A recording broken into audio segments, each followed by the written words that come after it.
guys, it's Kate. Welcome back to my channel. And today I'm here with my sister, Nicole. I'm sure some of you guys know her from my Instagram and of course our previous videos together. She's one of my favorite people to make videos with. So, if you guys are not following me on Instagram at KG Arnold, it's not my Instagram name, it's kg.arnold, okay? I need to learn my own Instagram handle. I posted on my story for you guys to ask us questions about relationships, whether it be dating or young marriage or being single or whatever that season of life it is for you. Just questions about relationships. And you guys sent us some really good ones. So we are going to answer those questions, of course, from a 22-year-old's point of view who is about to get married, and a 19-year-old who is not currently dating anyone, that point of view as well. So let's just get into it. Are you gonna do it? So I guess we'll just get into it. We'll just start the questions off. The first one that we're going to answer is, this is a really good question. How big or small should the age gap be between, two people? And how do you feel about dating within the youth group, considering that a harsh breakup could cause division? That's a good This one. is a really good question. Do you want to go ahead and go first? Okay, so as far as age gaps go, the oldest person that I have ever talked to was 24, and that was when I was 18. So that's like a 6-year age difference. And I, at first, thought it was kind of weird. When he first started pursuing me, I was kind of like, I don't really know, that's kind of old.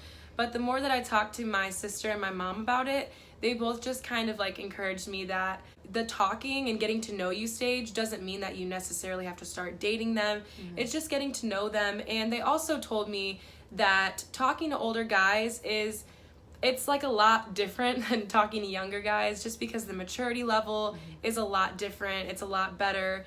And honestly, for me, I feel like I will end up marrying someone that's older than me, just because I feel like my maturity level is more, just because from hanging out with her a lot, is just kind of like an older mindset.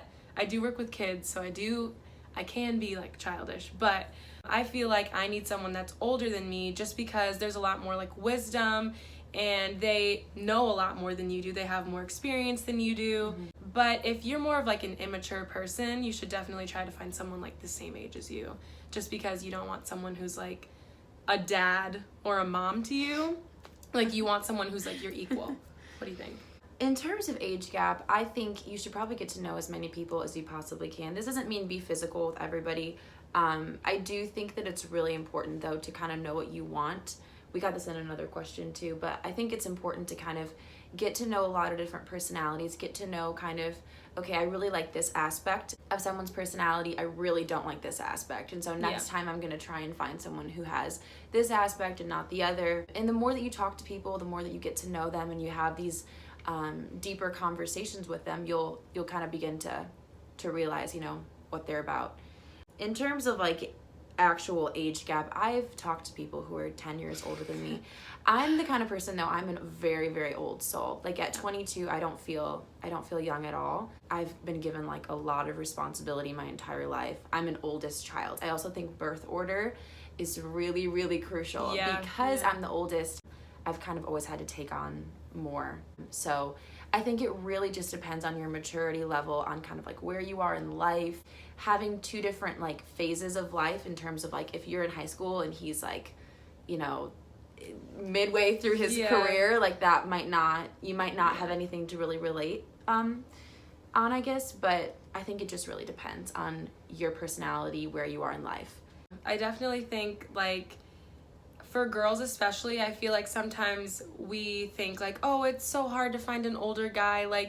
I know I'm in college, but this guy in high school, he's so cool, he's so cute, whatever. But it's not gonna work. Literally, I thought the same thing about this one guy, and then the more we hung out, I was oh my goodness, okay, he has the mindset of a 14-year-old, and this is just not gonna work out. And guys are typically mentally 2 years behind you. Not always. Yeah, not always. I think if you're an oldest personality, Blake is an oldest as well, and so he's always had a lot of responsibility, and so he doesn't really fit that mold. But most guys, I would say, are typically 2 years. Yeah, no, that's just psychology. Definitely. That's not my personal view or anything like that. Yeah, this is not professional opinion, people. This is just our opinions. Right, exactly. Okay? The follow-up question to that was, how do you feel about dating within the youth group, considering that a harsh breakup could cause division?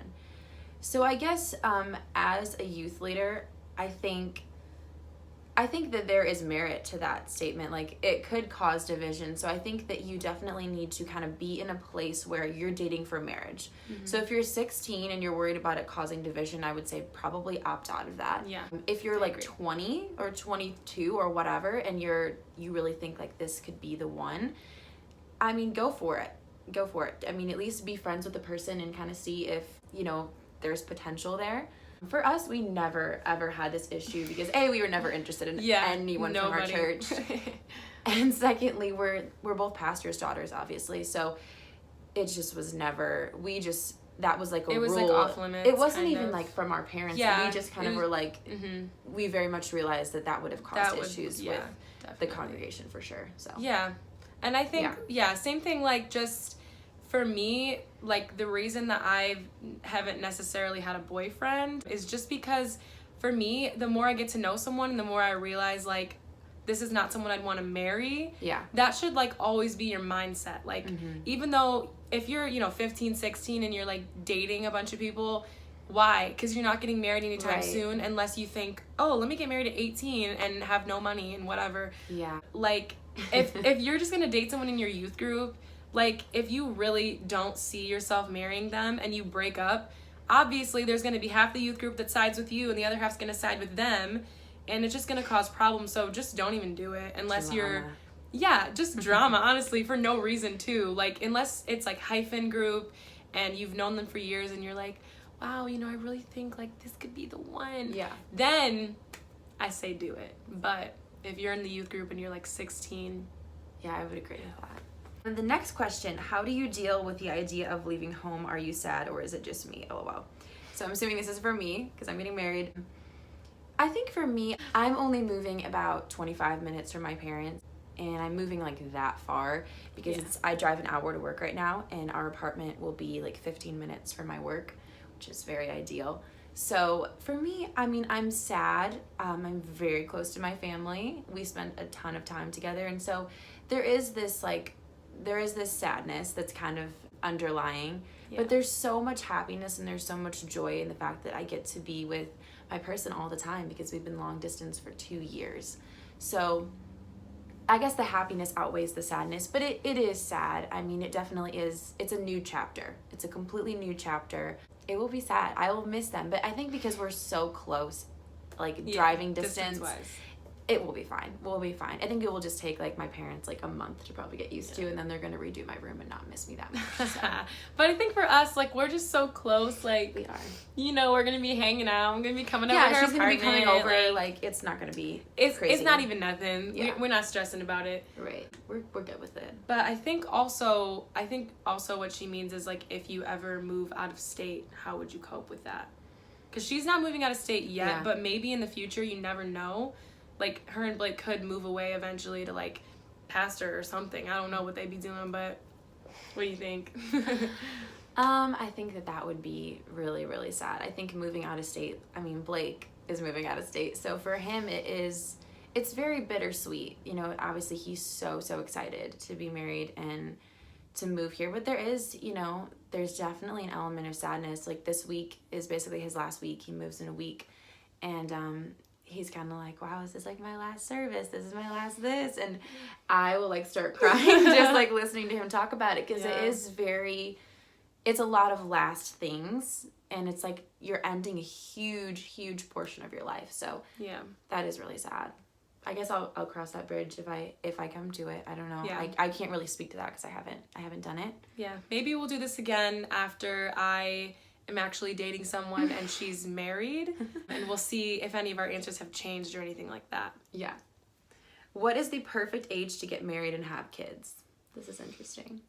Well, I think for both of us, we've always felt like we were supposed to get married younger, just because And we're going to put younger in quotes. Yeah, because we're not like getting married at 18 or anything crazy. Like, Nicole's 22. I feel like for me, I'll probably be like 22, 23.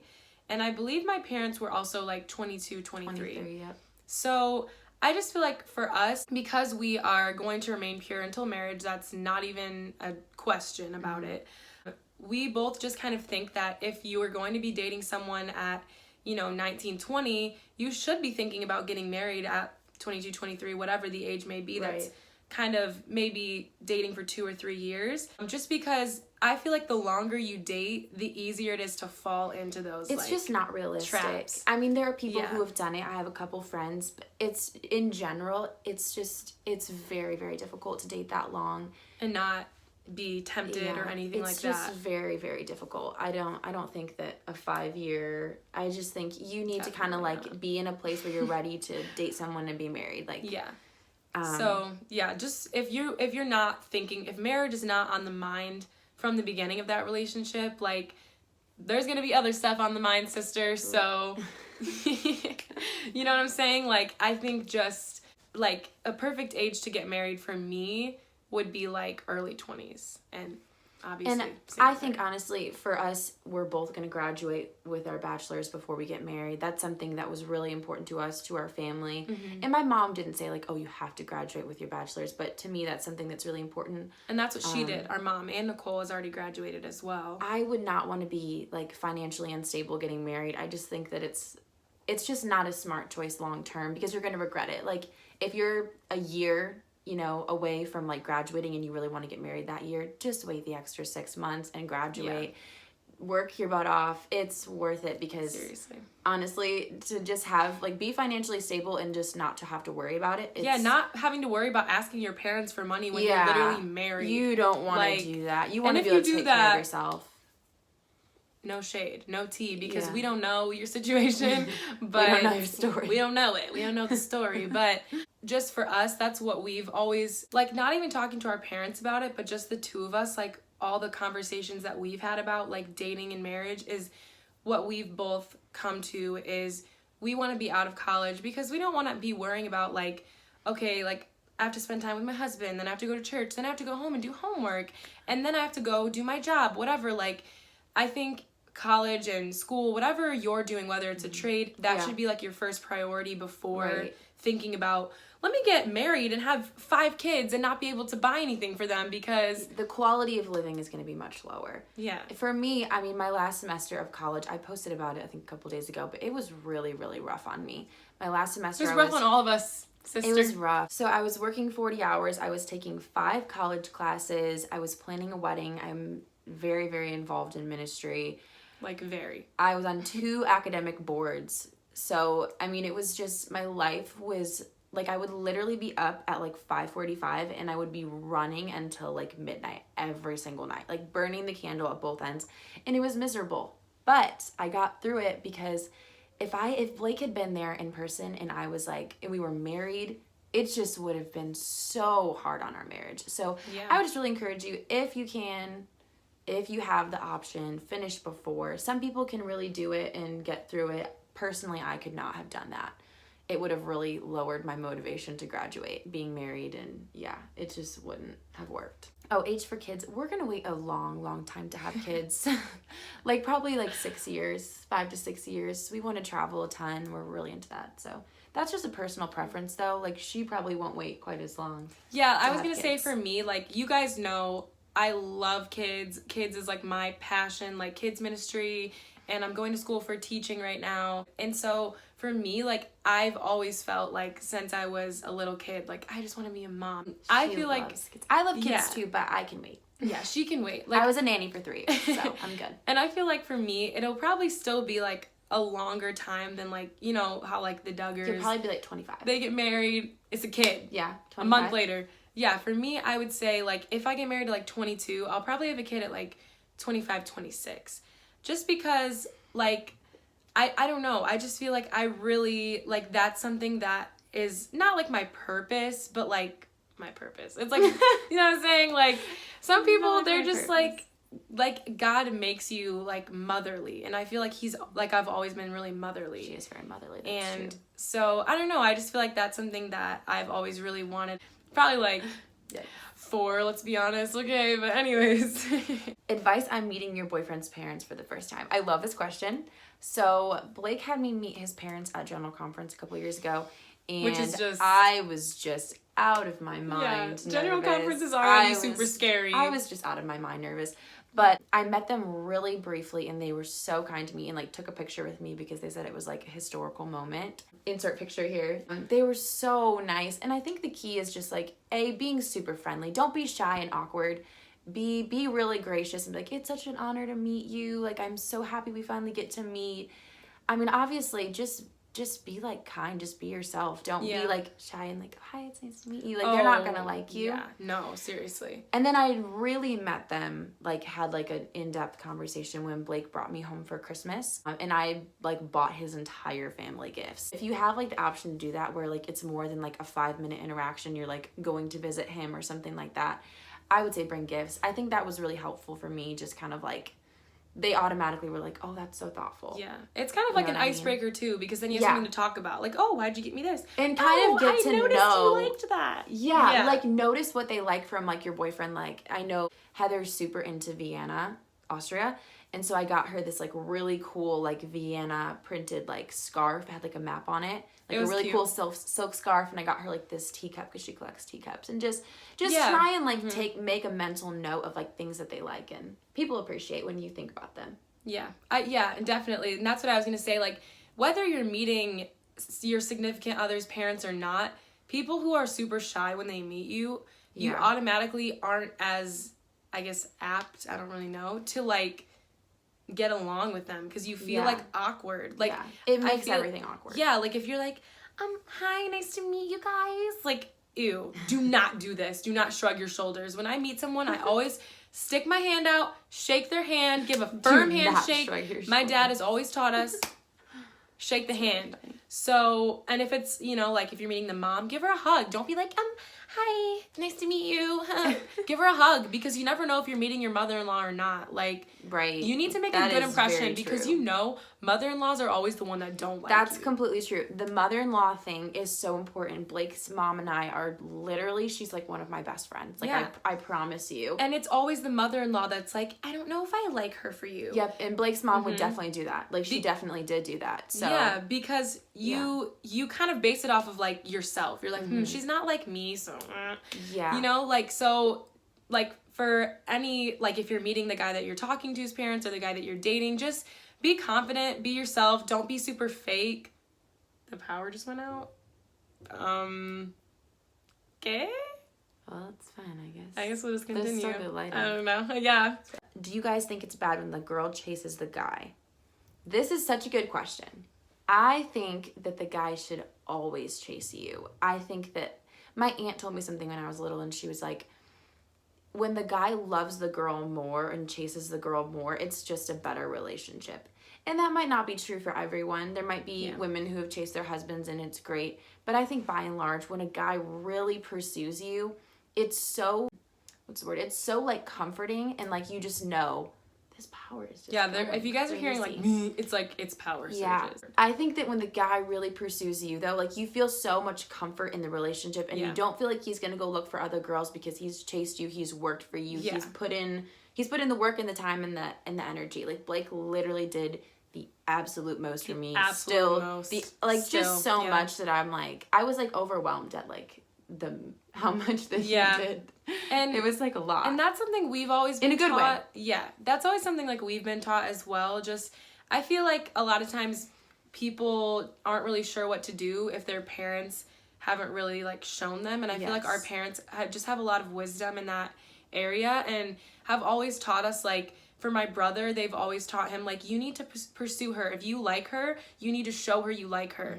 And, like, with my brother, sometimes he'd be like, well, I don't know, like, she needs to text me. And my parents are like, no, you need to text her first. Like, don't let her wait around and see if you like her or not. Like, she needs to know. Like, if you want to date her, if you want to be with her, whatever, like, you need to show her. And with us, it was like, oh my gosh, I don't know if he likes me. He's not texting back, whatever. My parents were like, if he's not texting you back immediately and calling you and trying to talk to you and all this stuff. He's not that interested. I'm not gonna be honest because I've been there where like you like someone so much, too much, and they just don't put in the effort, and you're like, well, maybe they're busy or maybe they're whatever. Yeah, don't think of excuses for them. Don't do excuses. If somebody really really likes you, they will put in the effort. They will do whatever it takes to be with you. Yeah, and like I said, I've never dated anyone. Dated as in boyfriend girlfriend. I've gone on dates. I've talked to a couple guys, and for me, I always knew if I was going to continue talking to them or not, if they, within the first few weeks, if they were showing interest or not. I feel like if the guy, like, a couple days after talking, like, texting is like, hey, let's talk on the phone, let's FaceTime, like, that shows that they really want to get to know you. Because if a guy is like, I don't really know, he's going to text you, he's going to ask you for your Snapchat. Ladies, say no. Don't give the Snapchat. Get the Snapchats out of your Instagram bios, ladies. What are you doing? Don't Snapchat. Do not do that. Just don't. Yeah, I have it, but I have girls on it. And it just invites, like, bad stuff. Yeah. Let's just put it like that. Just don't. Just let him pursue you in an honest and, like, with integrity. Don't. Yes. If he's like, hey, girl, what's your Snap? Just absolutely just buy. The second a guy slides into my DMs and says, hey, what's your Snap? You're not even asking for my name first? One thing. Hey, girl, what's your Snap? You got Snap? Absolutely not. Just X that one out. I ain't got nothing for you, boy. So, like, for me, like, I feel like I always know if a guy is, like, someone that I want to see if there's a potential there within the first few weeks. Because if he's not like, hey, can we talk on the phone? Like, I just want to get to know you. Like, that's a good sign. Yeah, like, for me, if I see, like, okay, all this guy wants to do is, like, text, and he keeps asking for my Snapchat, whatever, like, I feel like that's, like, a sign he's just messing around. And he's probably talking to other girls on the side, too. Blake literally called my dad before he asked me to be his girlfriend, and that meant a lot to me. And I actually would have been fine if he didn't call my dad. Like, it wasn't, like, a prereq or anything. Not, yeah. But my dad was just really impressed. Very impressed, and automatically it was, like, great impression. Yeah. Yeah, don't date anyone who tries to Snapchat you. Just don't. Cut it out, sister. Okay, I've gotten 3 or 4 questions on here. How did you know that Blake was the one? I think I knew he was the one really at general conference when he literally asked for my number probably 4 different times, and he waited 3 years to get my number. Like, over the course of 3 years, he asked 4 different times, and then the 4th time, I finally gave it to him. But he literally called me on Facebook. We would talk on Facebook for like 3 hours, because you can call people on Facebook. I don't know if you know that. Yeah. But yeah, he would call me on Facebook. We would like message on Facebook, and he was just so like interested in me. Yeah. And instead of like a lot of guys, you know, are just like, oh, you're so pretty, or you're whatever. Like, I mean, he really didn't say that to me like at all. I mean, he did like the first couple years that he would message me. But once he like decided like this is it, he really would just ask me like a ton of questions. What do you think about this? What are your thoughts on this? And what that's do you want to do about thing this? I was gonna say. Getting to know me as a person on the inside, and not just like, oh, she looks good from the outside. Yeah. So. If all he's talking about, and I've had this experience, is physical, oh, I like this about you. No. Don't even let that conversation It's not continue. Gonna last forever. I mean, obviously, you have to be attracted to someone. Yeah, I think so too. That can't be like number one. Like, that needs to be a secondary thing, because really you need to know who this person is, because this person be raising your children. Like, that's the person who's gonna. Yeah, exactly. And this is gonna be a person that not only like reflects their family, but now reflects you. Right. So if you're dating someone who has a reputation of like, oh, he's always asking girls for their Snapchats, oh, he's always doing this and that, like, whether he's doing it with the best of intentions or not, people are going to always assume the worst. Yeah. So if they see, like, oh, this guy's talked to a lot of girls, they're going to say, well, she must have talked to a lot of guys before they dated. Like, you know what I'm saying? So I was Blake's first girlfriend, because his parents are very adamant about dating to marry. And that doesn't mean he didn't get to know other people. I mean, I think you should. I think that's, like, paramount, honestly. Yeah, me too. But beyond that, beyond, like, getting to know people, like, you don't have to date other people. You can. You can. Like, I've never dated anyone just because, like I said earlier, like, I just have never found someone that truly I see a marriage partner. Like, I feel like if you want to date people, like, physically go out on dates. Not date as in get the titles, but like, go out on dates, get to know them, let them pursue you, like, talk on the phone, whatever. Nothing physical. I don't do anything physical with those people. It's strictly, when I say talking, I literally mean talking. You're talking and getting to know them. She's the purest girl you've ever met in your whole life. Like, your girl's done diddly, okay? So, and I don't care. Like, when people ask me stuff like, well, how far have you gone physically? no, nothing, zero, zippo, buddy. Like, I don't have a problem talking about that or saying like that I've never done anything like that. And people at work are sometimes like, oh, you're this and that. And I'm like, yeah, I am. And I don't think there's a problem with that. I think nowadays it's taboo to talk about if you don't have any experience or whatever. But I honestly think that someday you're going to find like a guy that hasn't done anything like you and is like so happy that he's found someone who's pure and someone who's been like intentional in the relationship and been intentional with like their relationship with God, because the way that you act is honestly like a reflection of like your relationship with God. That's very true. And so I think it's fine. Talk to as many people as you feel like you need to and take things with each relationship. You know, there's some guys that I've talked to and I've thought, you know, wow, I'm never talking to another guy like him again, because all he really wanted was purely physical, and all he thought about me was, oh, you're so pretty. If that's all he's saying to you, if that's all he can come up with, that's not good. But like, if you can talk on the phone for like hours without That's a really good sign. Like if I could talk on the phone with a guy for a long time and it had nothing to do with, oh, you're cute, you are too. Like, if it just had to do with like, well, what do you think about this? Like, what's your opinion on this? I feel like that's how you know if someone is like worth it or not. Yeah. Sorry for going off on a tangent, but you hit on a point that I wanted to talk about, but I can't remember what it was. What is the key to a long distance relationship?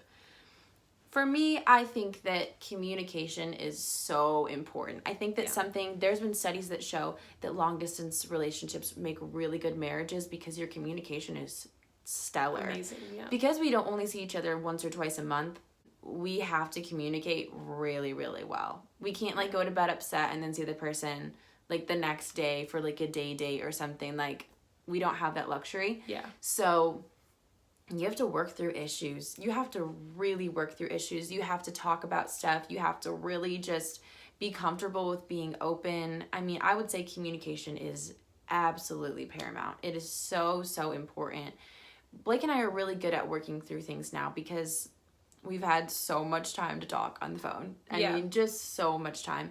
So I think the key is utilizing that communication aspect, that a lot of times I think when people are like in the same town or in the same church and you're dating, sometimes you kind of like take for granted that you're by each other. You get too comfortable, I think. You get too comfortable and you don't have enough conversations. So for me and Blake, like, we have literally discussed every single thing under the sun because we don't have any other options. So I would say communication is absolutely the key. And then like really prioritizing like time for each other. Like, whether that's like a certain time to talk every day. We are just sweaty. Yeah. Our power went out. So but prioritizing time to talk. Like, I will go talk to Blake for 10 minutes on my lunch break at work. I mean, you gotta just do it. Prioritize time to talk on the phone, prioritize FaceTime. And then when you're with each other, really like make an effort to like have those dates and have like those fun times where you can make memories, because you're not going to get to spend a lot of time together. So you have to make sure you utilize I feel like that. it all comes down to priorities when you're in a long distance relationship, just what matters more. How do you stay away from worldly dating? I mean, with all the pressure from public school. This is so important because I work so much with youth. It's really, really difficult for some people. I mean, public school is rough. Like, public school is honestly a war zone in so many different ways. Like, not to be dramatic about it, but spiritually, I mean, I think it's really, really difficult. I think that you have to... I was telling somebody who went off to college and went to like a party school a couple days ago, I was like, you need to surround yourself spiritually. Like, have people who are like pillars in your life who are going to basically wrap you like spiritually, so that you don't have all of the pull and the pressure from the world, because there is so much of that, whether it's high school or college.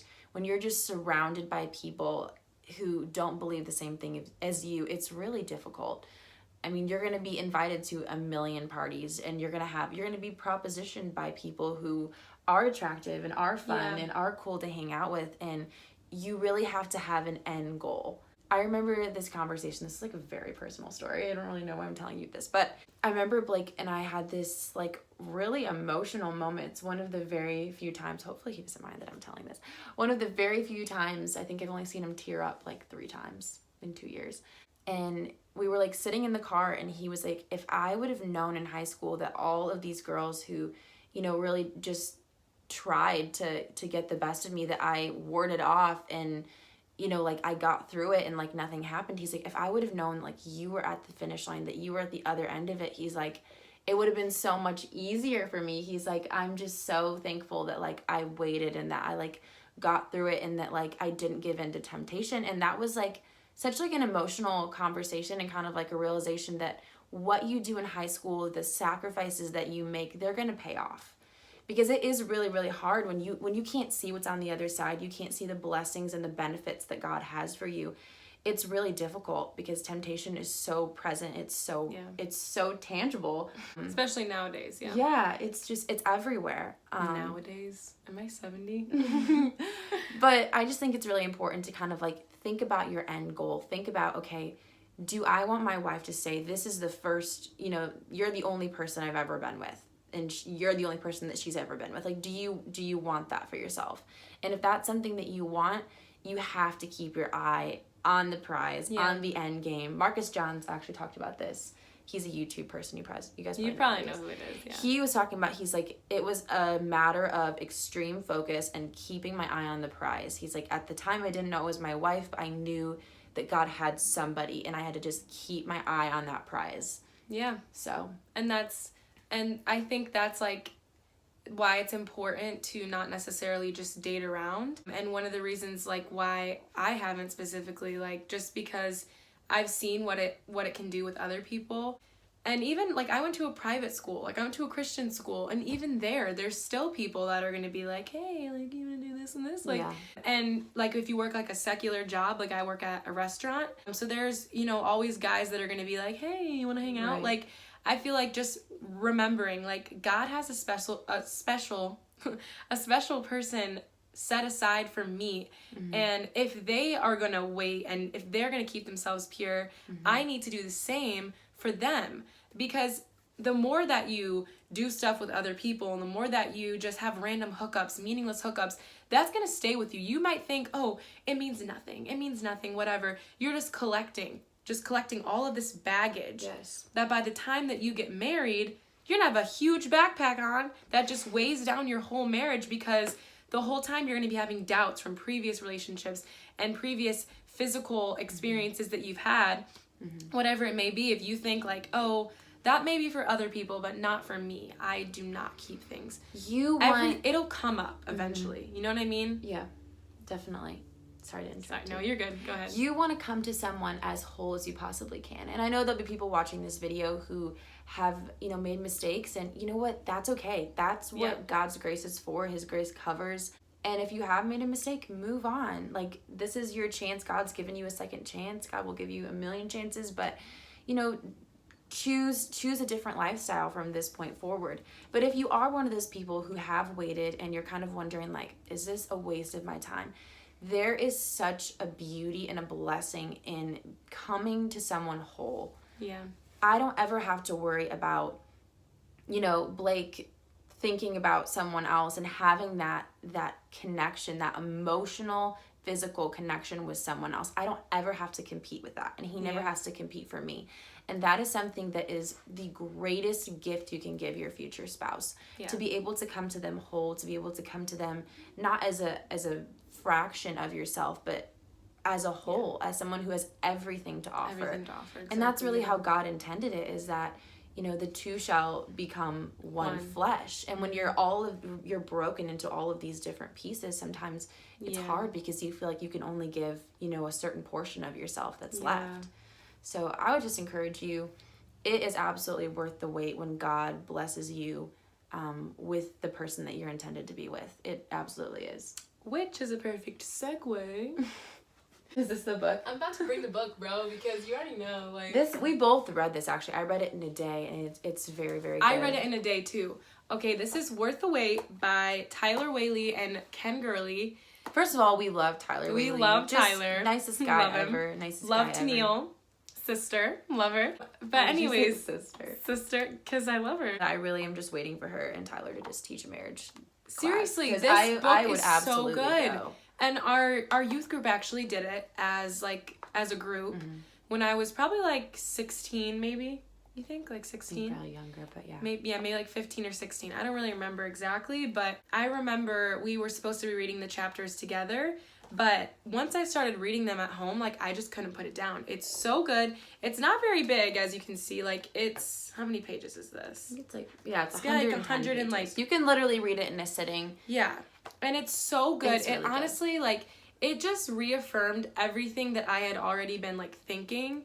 Because sometimes, you know, you get weary, like waiting. Like, you know, I know like God has someone for me, but like there's this guy, he's so cute, and like, you know, like sometimes you get weary, and I feel like for some girls, even they wait till their 30s until they find someone that God has for them, just because sometimes it's not in God's timing. Sometimes God wants you to go through things before he gives you that reward or whatever it is.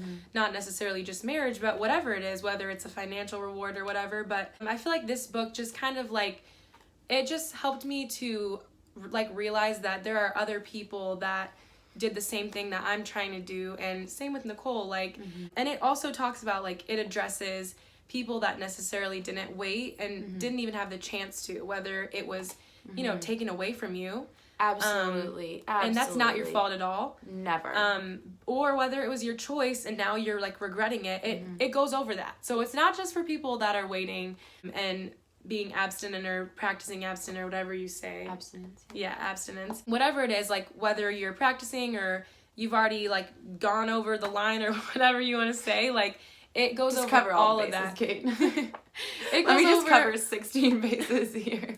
It goes over all of that, and it's such a good read, honestly. So I would recommend it so much. It on the back it says it was $7.99. If I find a link for it on Amazon or whatever, I will definitely put it below, because or PPH or something. Yeah, and definitely like just like everything that we talked about in this video, I feel like you can read it in here in a little compact version, because y'all know this video is about to be long.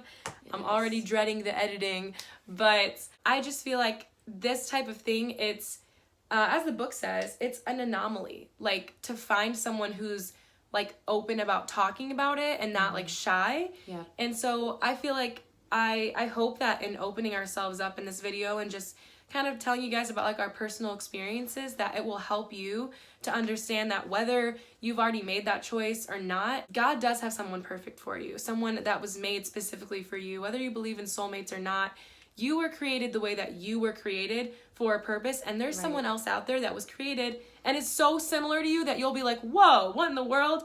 Like, people are always saying, date someone who's opposites similar. attract, Date blah, blah, someone blah. who's similar to you. Nicole and Blake. This is a tangent. This isn't even part of a question. Yeah, but this but- is such a good point that we need to talk about. Yeah, and like Nicole and Blake are so similar. They even have the same degree. Like, come on now, that's pretty crazy. We're like the boy-girl version of each other. Of each other, yeah. I think that it's important to find someone who balances you in terms of like strengths and weaknesses.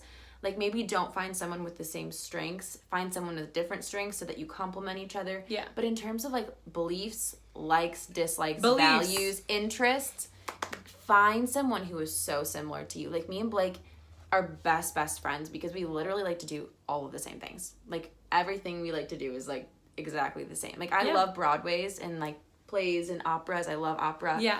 And Blake likes it more than I do. Yes, he like, does. Like, it's bizarre. Like, he knows very, like, abstract, sort of yeah, like, obscure. me and him will just talk about plays for hours. And that's, he knows if all you're the very words. theatrical, like, if you know me, you know your girl's very theatrical.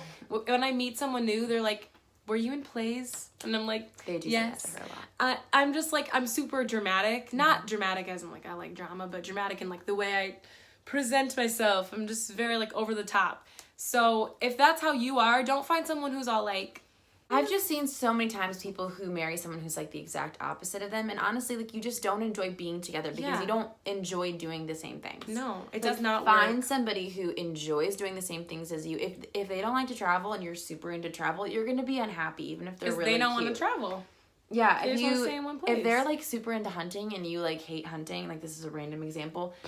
We just don't like hunting, but it's I mean, not gonna work out. It's fine. Like all of our family members hunt, so if you're a hunter, yeah, we don't care. I We was love just- meat. yeah, I we mean, love it. I just don't want to do it. we but just don't we want love to shoot meat. animals. But if you want to, We it's don't fine. care. But hopefully this video gave you some good advice. Like I said, we're not claiming to be professional or anything like that. This is just things that our parents have taught us, things that we have read, things that we have found out for ourselves. And also things, of course, that we have found in the Bible, because Absolutely. you need to base your life on the Word of God and what God says. If you did ask a question, we didn't want to use your guys' usernames in case you wanted to stay anonymous. So if you were like hoping for a shout out or something, I'm really sorry. You can comment down below if you were the one that asked the question. That's totally fine by me, but I just wasn't sure how you'd want me to present it. But if you want us to do any other videos like this, whether it be about relationships or not, we are always down to do videos together, because it's just, once she gets married, it's an excuse for us to hang out. We're gonna do another one with Blake. Yes, we are gonna do one with Blake pretty soon. Gonna be called. She has it planned. I don't know what it's called. It's gonna be really fun. I don't want to give it away, but okay. Sorry. No, it's okay. But look forward to that, because it's going to be super fun, super exciting. But anyways, I hope you guys are having a great day. I hope you guys enjoyed the video. If you did, give it a thumbs up and leave a comment down below about what other kinds of videos you'd like to see with the two of us, or continuing in this type of series. We could do that. I really don't care. Just let us know. And if you're not following us on our social medias, we will have all that linked below. If you don't want to follow it, that's fine. That's fine. We don't care. I will talk to you guys later, and that is all. Bye, guys. Bye. Also, disclaimer, our power went out, so we're really sweaty. So if you're wondering why we look so shiny in this video, it's because our power went out. Like literally also, it's because of this too. This is like aloe vera spray. Yeah. And this lotion is kind of greasy. And we're both really tan. Well, I'm tan. Well, she's tan. I'm You're shy. a little bit I'm tan. a little tan. Yeah. But if you're wondering, I will be doing a skincare routine soon, so you can figure out how to glow. But anyways, that's all for this video. Bye, guys. I get carried away from you, and I'm hoping it'll break, 'cause I'm sorry about that, sorry about things that I said, always never get to know. I posted on my shut up. You know, I'm not good with coordination like that. I'm just absolutely not. I'm only like, what am I trying to say? I'm only edit this out. I think to address this point. Yeah, like what do you mean? What are we gonna do? Or why married so young? I'm sorry, I didn't know that I was 17. Yeah, I'm sorry. I'm 12. I'm sorry, I have a career. People in India are getting married at 7, okay? I think we can handle it. Good advice. Dr. Kate here. So I feel like, just like, what was I even talking about? So just, you know, you do you, boy. This is such a long video. I know, I hate myself. Okay, but anyways.